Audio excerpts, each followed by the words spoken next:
You've got the next MySpace, Facebook site all picked out. You think it's going to be the next big thing? We're talking about Google Plus, which is the next big social network. Right. And as this thing has been gaining a lot of momentum, the big question is what's going to happen to the other social network out there. Why is it so special? Why do you think this is so fantastic and its rating is getting a lot of attention right now? Well, it's actually kind of remarkable to see how quickly Google Plus has ramped up.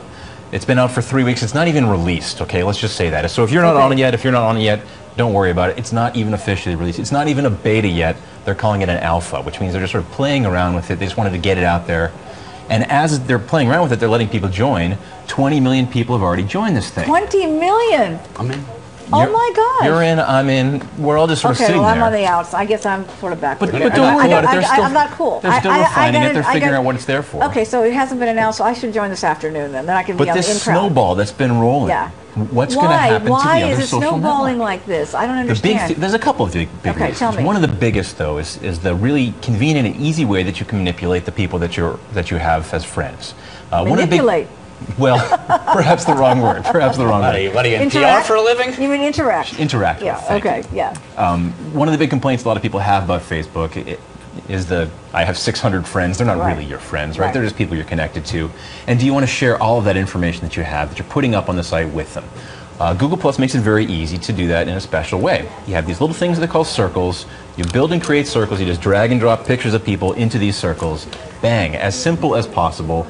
And it really quickly hones the privacy thing. Solves that privacy problem. So you drag and click the faces of the people you like in your circle, and that's it? That's it. And then the other people just stay outside your circle, and they just get the general announcements. Exactly. And then every time you post something, you say, I'm going to post this to my friends, to coworkers, to my frenemies, people I hate are going to get this message, whatever it happens to be that you've set up. And that's really convenient, especially for everyone who says, I don't really have 500 friends. This is a great opportunity for me to get on a new network and get rid of all those people I don't really want to be connected to. Or all those people, like people should talk about blurring the lines. Like, you know what, when I go to the beach, I don't need everybody that I work with to see pictures of me walking around with my shirt on. But if I'm on Facebook, I do. If I drag them into the right circle there, they can see those pictures. It's cool. It's my family. It's my friends, as opposed to the people I work with. Precisely. How do you know? I mean, so does that mean the devil completely? Most of these people you think are going to abandon Facebook and MySpace? Well, that's the big question. At what point do we get there? So it became very clear when MySpace started falling off and Facebook really became this vortex that started sucking people's eyeballs in. I don't even hear about MySpace that much anymore. Do you? If you're in music, only if you're in music. Only for music, right?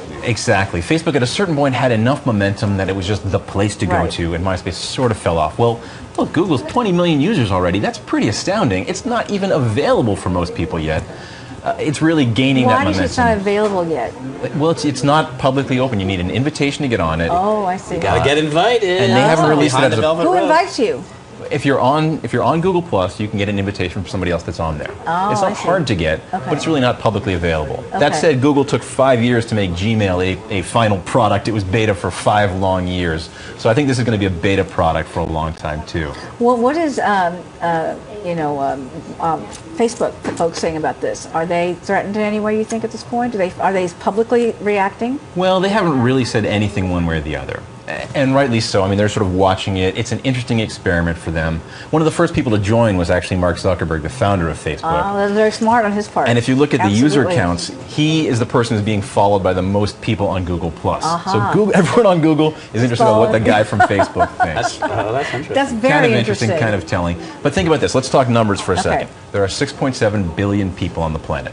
The last numbers that I saw from 2010 said that about 2.1 billion people were online, which is an awful lot of people. There are 750 million people on Facebook. It is still this juggernaut. It is a force. It is the 800-pound gorilla's big brother, 8,000-pound gorilla. So is Google Plus destroying it? Not yet. Is it supplanting it? Hardly. However, we're seeing that snowball start to roll downhill. And Google's got the bandwidth to do it too. I mean, and they're alpha, beta, you call it whatever you want.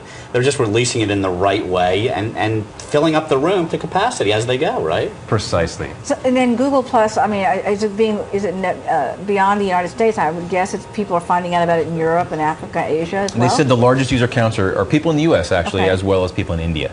So definitely a worldwide presence, starting to ramp up. I think the problem for people is though, I was one of the, I don't know what, first 10,000 on Google Plus. I mean, besides that one point of differentiation that we discussed, I don't actually get it, and I'm in enough social networks already. There you go. How many? I whole find day it, on this? more than anything, I find it frankly irritating because I'm in Facebook, I'm in Google+. Who do I share with? Where do I go? I don't want both at least of these Twitter things. feeds, You Facebook. got at least then spending more time though also focusing on that on social media and instead of your other stuff that you have to take care of. Yeah, but it's more time that's the thing about social media is none of us know about tomorrow. Right. Tomorrow's didn't happen yet, and in the social media world, like, who do you bet on? We can all sit here and act very smug and smart about, you know, MyFace and Facebook. I always did. I bet the right one by accident, just dumb luck. I didn't have enough time. Right. And MySpace disappeared. But what if Facebook disappeared and I had no presence? Yeah. With my 5,000 friends, and they're real. All of them. I'm friends with them all. All right. We can check out your article on foxnews.com if you want to know more about I'd love to hear from you about what you think new, about this. phenomenon that's taking place. 20 million subscribers already. Amazing. Thank you. Always great to see you, Jeremy. Great to be here.